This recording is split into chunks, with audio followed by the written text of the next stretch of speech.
Sergeant here back for another episode of Drill Sergeant's Time, a podcast where we talk about everything Army basic training, from reception to graduation. On today's episode, we're going to cover blue phase. Okay, blue phase is probably one of the most physically demanding phases of basic training and AIT together. Okay, especially for the non-combat MOSs, this is probably the hardest part of your basic and AIT, right? But for infantry, it just continues to get harder as we go. Blue phase starts when white phase ends, okay? So you have to graduate with the CCO at RM18 to go on to blue phase. If you don't, you get recycled to another company. But if you do shoot a 23 or above, you go on to blue phase with the rest of the company, okay? Blue phase, the first main training event is the buddy team fires, okay? For those of you that don't know what buddy team fires is, it's where two soldiers are on line and they maneuver through a lane, running with a rifle and rounds while shooting at targets, essentially, okay? So it's a lot more controlled than that. It's a very controlled environment, okay? And essentially, this is your first time moving and shooting. And it's terrifying. It's literally terrifying. This is the first chance that drill sergeants get to actually put hands on trainees because they do unsafe acts, essentially. So you're running down the lane and you decide to point your rifle at your battle buddy on accident. Drill sergeants are going to grab you, dump you on the ground, right? It happens. It happens. I may or may not have had to dump a few privates myself. It happens. It's all safety, not a big deal, right? So what happens is, for the trainee, it's not that hard. They go through 6 iterations total. 3 during the day, 3 during the night, right? The first iteration is a dry iteration. You don't have a magazine in your weapon. You're basically just going through the motions to get that muscle memory for the next 2 iterations that you're going to do, all right? So dry, and then the second one, blank, is where you have rounds in your weapon, but they're not projectile rounds. You pull the trigger, they go pop, and then they eject, okay? And then you have your live iteration, where you actually move with live rounds loaded in your weapon, shooting at targets, okay? So what's going to happen is you're going to be at the start of your lane, and you're going to start walking down the lane. All of a sudden, the target's going to pop up. You're going to go, oh shoot, 3Ds. Distance, direction, description, right? The 3Ds right here, distance, direction, description. 2 enemies, 12 o'clock, 50 meters. Bang, bang, you engage the first target. Double tap him, and then you run to the first barricade, starting off in the standing, shooting, working down until you're in the prone, right? And then as you get down to the prone, because you always work from high to low to lower your silhouette while you're shooting, so you don't want to get shot, right? Your battle buddy on the other side, whatever side he is, says, cover me while I move. And you say, I got you covered, right? So then one of you takes a step back. They say, I take a step back. I look left. I look right. I look forward to my next cover and conceal position. I make sure my ejection port cover's closed because you don't want to get dirt and stuff inside your weapon while you're moving, okay? And then you say, moving. And whenever you say moving, you get up and you start running. All right? That first movement that you did from the contact to the barricade, just a sprint, okay? From the first barricade to the second barricade, it's a 3 to 5 second rush, right? The 3 to 5 second rush. I'm up, he sees me, I'm down, and you get back up, right? You do that again. You do that again and again until you get to the barricade. Essentially, you have to freaking haul butt from A to B, but you don't want to get shot. So you're running, and then you get down. You're running, you get down, okay? The method to get down from running is called the point, post, sprawl, right? So you point your weapon out, so it's not barrel in the dirt. Point it out, post your hand down, and you sprawl. Kick your leg back, point to the prone position. And then you get back up, same exact way. Point, post, sprawl, back up, all the way to the barricade, all right? You get to the barricade, you do the whole thing all over again. cover me while I move. I got you covered. Look left, look right, etc., right? But this time, instead of the 3 to 5 second rush, you're going to do the high crawl, which we will have instructed you on in a block of instruction at an earlier date than that. You start high crawling, until you get to the next barricade. And then you say set, bang, bang, double tap. So in case he didn't hear you say set, he hears you shoot twice, signifying you're set. And then he does the same thing. All right? Then the last barricade is the low crawl. The low crawl. This is where you're flat on the ground, you're reaching your hands out, grabbing the dirt, you're pulling it. With your face flat on the ground, and if you pick your head up, the drill sergeant's probably gonna step on your head to make sure you're keeping that low silhouette. And this is when you're taking direct fire, and you are gonna get shot if you lift your head up, period. So you have to stay low. It happens, okay? People use that in combat all the time, all right? So you low crawl to the last barricade, okay? And you pull your weapon out, bang, bang, set. Letting him know you're set. He does the same thing. Once you're both at that last barricade, this is where you get your grenades out. They're not real grenades. You only throw live grenades once, and you already did it at this point. And you do the peep, prep, peep again, throw, okay? You do the whole, that's the grenade strike pose throw, okay? And what that is you're gonna peep, find the enemy, you're gonna prep, so you're gonna do sweep, twist, pull, all that stuff that you will have already learned. You're gonna peep again to make sure the enemy's still there, and then strike a pose, back down the prone, okay? Boom, and then re-engage. And then your battle buddy's gonna do that stuff too, right? Once you're done, you both throw your grenade, then you're gonna hear Joe Stark say, counterattack. Shoot all your rounds that you have left. Don't come back to the ammo point with any rounds at this point. It's just a headache, okay? And that's buddy team fires. You do it during the day, you do an iteration at night. But what makes it last so long is that there's like 240 of you, and only 2 of you can go at a time. And there's only like anywhere from 9 to 15 drill sergeants per company. So it takes a hot minute, because when you do live, it's 1 drill sergeant per shooter, okay? Dry and blank, you can do 1 for every 2. But for live, it's 1 per shooter, okay? So that takes forever. And drill sergeants get smoked during this phase because we are running up and down that lane all day, especially in the summertime. And in live, you have to wear your full kit. You have to wear your IOTV, you have to wear your helmet, which is called your ACH, eye pro, ear pro, gloves, and your camelback, right? You gotta wear all that. Well, I think we'll probably, depends on the drill sergeant, but you probably won't wear the camelback, okay? But it sucks, and it's hot, okay? So embrace the suck on this. And if you're a drill sergeant listening to this, it sucks, bro. Or if you're a drill sergeant candidate, whatever, it's not fun, okay? BTT is the longest 3 days for drill sergeants for the entire cycle, and it's exhausting, okay? So after BTT is done, buddy team tactics, buddy team fires, you come back to the CTA, and you're gonna do a few things. Like in the event that you, so every cycle is different. I've seen it cycle where we did CLS during this little fill-in week, okay? I've also seen cycles where we went straight into the forge.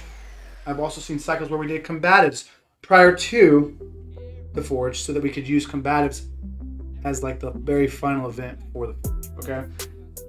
It's hard to tell, but there's gonna be something that fills this void here, because Blueface is 3 weeks for OSID, okay?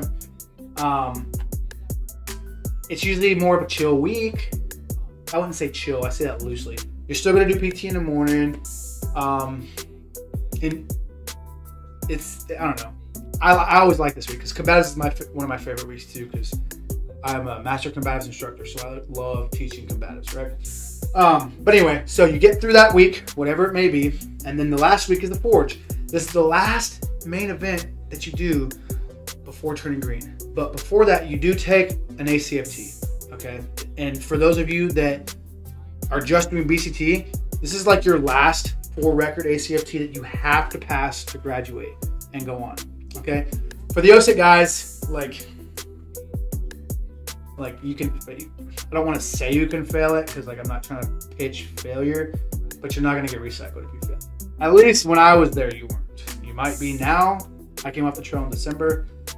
Who knows, right? So all that's done. The forge starts. The forge is a gosh dang gut check. Okay, because I did 4 cycles, 22-week cycles, right?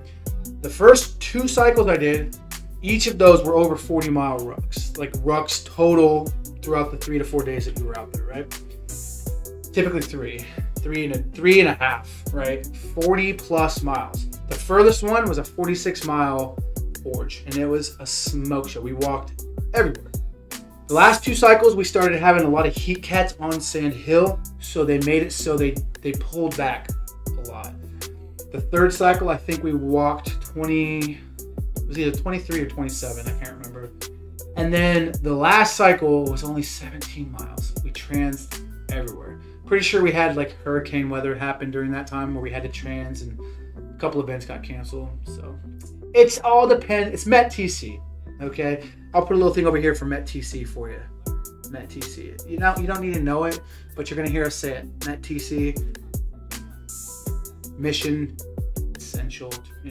I'm not gonna go through, but it's MET-TC. Depending on the environment, it's a lot of factors make this what it is. Okay, so moving on. The forge. You ruck out to, at least how we did it, was you ruck out to the 203 range, the grenade launcher range. And you don't shoot live. You do shoot live, but only the guys and gals that shoot the best for the chalk rounds get to shoot live at the end. Or they'll do a demonstration at the beginning, and they'll pick, each platoon will get 1 trainee to go out there, and they're going to yeet a couple rounds, live rounds down to blow stuff up. It's kind of cool. It's the first time you really hear things go boom outside of the Claymore range that you do in Red Phase, but it's okay. We used it as a competition because I think you get like 20 or 30 rounds, and if you hit the target, you mark a hit or miss, and you would calculate them all up, and it would just be points for whoever wins the forge, right? It's the first event. And then you would leave the freaking 203 range, and you'd ruck another 4 to 6 miles, depending on where you are, what base you're at, whatever, and typically it'd be the NIC, the Night Infiltration Course, right? That doesn't start until dark, so usually around 9:30 is when it kicks off. So there's probably going to be a lull, okay, from it's a couple hours. Typically, it's hard to tell depending on how your schedule's going, but there's usually a little bit of a lull there where there's a lot of sitting around. The instructors, the cadres, are going to come out and they're going to give their little class on what to expect, what to do, what not to do when walking, or correction, crawling through the NIC course, right? And then the NIC starts, and it's freaking awesome. I love it. Rounds going over your head, explosions going off all around you, and you're low crawling through the sand and the mud and the water and under sea wire, thinking that you're gonna die. And then there's all of a sudden a flare goes off, and you have to get down, and you can't move. You're like, oh crap, what do I do? And then it goes away, you start crawling again. Okay? We would use this as a competition event as well. Whoever crawled through it the lowest, like we would keep times. The slowest person per platoon, like that was your time. Whoever won it got points, everyone else didn't, right? But it's awesome. The drill sergeants crawl with you, they're in the back, kind of scooting you along, and I loved it. I love to grab onto trainees because they start freaking out and just dragging them through the sand, right? It's hilarious. But the NIC is a real fun thing because you're taking contact, not really, because you could stand up and like jump up in the air and the round still won't hit you because they have it so high up that it doesn't matter what you do. Because if you look down behind you, there's little target trees. That's what they're shooting at. They're not shooting down at you, right? But yeah, so the NIC finishes, and then you go to your bivouac site, which is where you basically just lay in a circle and get your sleeping bags out, and you fall asleep. You'll have fire guard all night, because you have fire guard every night. After the first 72, you have fire guard every night. And The next day, you wake up, and it basically kicks off the battle march and shoot. The battle march and shoot is a gut check too, right? So you'll ruck from the Nick course to the battle march and shoot range, right?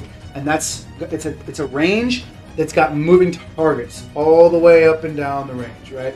Something you've never experienced. You don't know anything about movers, how to hold silhouette left, right, how to calculate wind, all that. You don't know how to do any of that yet. You're just out there pulling the trigger and hoping that you hit the target, right? It's fun because the drill sergeants are going to smoke you. They're going to put you through a physical event before you get to the range, right? So you're like exhausted by the time you get there. It's a stress shoot. For those of you that know what that is, they put your body under some form of stress, and then you have to go out and shoot with the speed. Your heart rate's beating, you're sweating, you're tired, and you have to still hit targets, right? We keep track of that, the drill sergeants do, and we grade that as a competition event. And the winning platoon gets points, right? The battle march and shoot, it used to be a lot harder. Like when I went through basic training, we had to run a mile in kit. We had to buddy carry our people, carry water jugs, a litter. Then we got smoked while we waited for our turn to shoot. As a drill sergeant, my first 2 cycles, we were able to like really hammer down.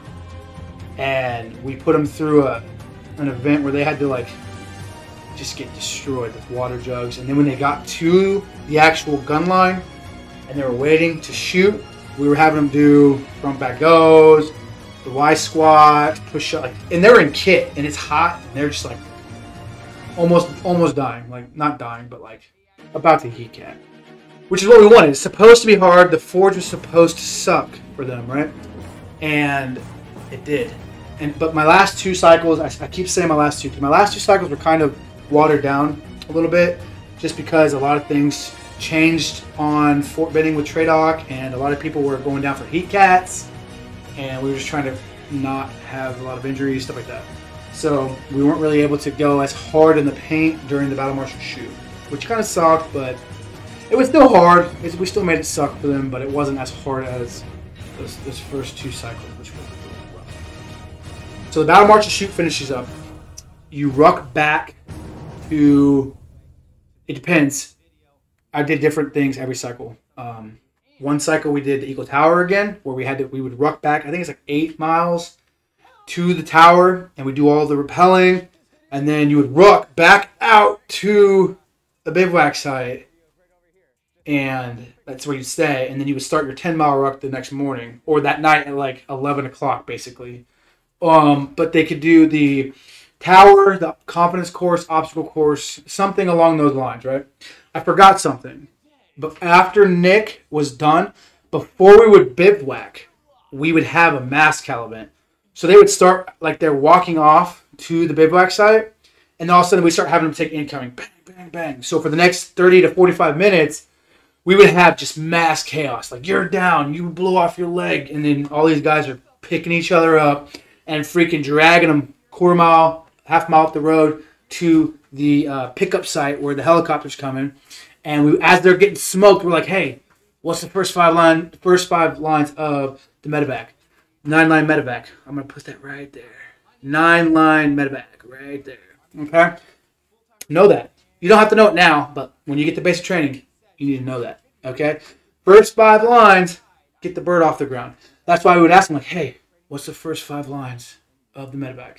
Just to test them, because they're under stress, they're under the chaos is happening, their bodies are tired, so we're just trying to add more to the equation, right? And it's fun because we like watch them scramble, but we get to see who essentially takes charge here and becomes leaders, and it's kind of cool. Whenever stress is inputted into the equation, who actually steps up to the plate and runs the show, right? So after that, like I said, the next day you ruck another 8 miles roughly to one of the events, which was, like I said, confidence course, obstacle course, tower, something that is put into the plan. It's never the same thing, because it's also based off what's available for land on those days, right? But we usually would do the obstacle course again, and there's one time, like I said, we did the Eagle Tower. And then after that, you bivouac out in the you ruck from there 3-4 miles out to another bivouac site, and then that night you basically are letting them recover during the day, drink water, sleep it off, because at around 11 o'clock at night, you start your 10-mile ruck back. So you're going to go out, you're going to have the route pre-planned, right? And you're going to ruck for a minute, 10 miles, okay? So that's going to take you about 4 to 5 hours, depending on if you have heat cats, how long your breaks are. Typically, the breaks are 15 and 10-minute breaks, whatever, every so long, which is every 45, 50 minutes. Takes a while. And then you ruck back to your company, your CTA, and this is like the last thing. Like, you just did your 10-mile ruck back from the forge. Now, my first 2 cycles, we did the pugil sticks, and this is where you find out which platoons got the toughest mofos. You know what I mean? They beat the crap out of each other with sticks for like 45 minutes, and then you have the best. You do heavyweight, lightweight, and you pick one from each platoon, and they battle it out to find out who the champions are, right? The last 2 cycles actually, we did, no, it was the last one. We did combatives because we had run combatives before the forge, because that's just how it fell onto the schedule. And so we were able to do a combatives little tournament. So we did the whole thing where everyone called each other out in the platoons, like, hey, screw that guy, I want to fight him. So they all fight, and then you find the toughest guy in the platoons, and then they battle it out. And then you have your then these guys walk around with that chip on their shoulder, like, yeah, I just won the freaking combatives or the pugils, you know. So it's a cool thing. It's like the last thing that they do. They're exhausted, they're tired, they've been going for a couple of days now, and then they finish that up, and then you do your warrior breakfast with these guys, because you usually get back from the ruck around 4, 5, 6 in the morning. So you let them do their little competition, and then after the competition, they go do hygiene, give them a little bit of a nap. I'd say like an hour and a half. And then basically, this is going to sound crazy for all you old guys, but the drill sergeants would do a warrior breakfast for the privates. Like, we wouldn't serve them, but we would basically, hey, you just graduated basic. Like, we have to sit down and talk to you like you're not trainees. I know, I didn't like it. Didn't like it either, but it helped with morale, I think, because these guys were in OSIT, so at least for my companies. So they realized, oh, the drill sergeants are human. Like, they're not terrible people, which some of them were, but yeah. You do the Eagle breakfast or warrior breakfast, and then that's it. That's the hard stuff. And then the last week is just prepping for turning green. You'll do rehearsals after rehearsals after rehearsals. You'll stand in formation, and then they'll announce certain stuff. I'm not going to go into all that because that's an event that you need to experience for yourself. And then you're going to get your little U.S. Army patch. U.S. Army patch, right? Which says, hey, I'm officially a soldier. I mean, you're not an infantryman yet. You're not a combat engineer yet. You're not a medic yet. You're just a soldier, right? That's what that patch says. You get your black beret. You get your little patchy patch, U.S. Army patch, okay? But that's a big thing because your families come, and you can have your families pin it on you, whatever. And then after that, you get your pass. It's usually a 3-day pass. It's not overnight. It used to be, but it's not anymore. Like when I went through basic, I got overnight passes, right? But people be getting in trouble, so we stopped letting them do that. And so they get passed till about 2000. They come back, do a quick contraband check, and then they get to go out the next day. Once their passes are over, it's game time. They come back, they get their quick checks, they turn their phones in, and then it's business as usual. Right back into black phase. Right back into black phase. And it's like nothing changed. Like, hey, cool, man. Now you just get to wear a patch everywhere you go, so everyone knows that you're not in basic training anymore, but you still are, right? But yeah, blue phase is physically hard, physically demanding. But once you get through it, you're like, yeah, I just accomplished that. That's pretty awesome. You know what I mean? If for the drills, this is a tough phase. It's not going to get any easier as we go. So hang on. The next one's going to be about black phase. Black phase is the longest phase of basic training. It literally goes from the day you come back from turning blue all the way up until the week before graduation. So we got a lot to cover on that. The next podcast that I do, I'm going to start bringing on guests and doing some Q&A with them. Basically interview them. I'm going to use current drill sergeants. I'm going to use service members that came in years ago so we could get comparisons from then and now. I'm going to get younger soldiers that may or not have been in my basic training companies. You know what I mean? Yeah, I'm going to make it more of a interview process, kind of discussion, so you guys can get firsthand experiences from other service members outside of Drill Sergeant. I have my experiences and my experiences alone. And so I figured it'd be good for us to get people on here that have more to say, that may not have, they may have different experiences than I have. So on that note, we're going to end it here.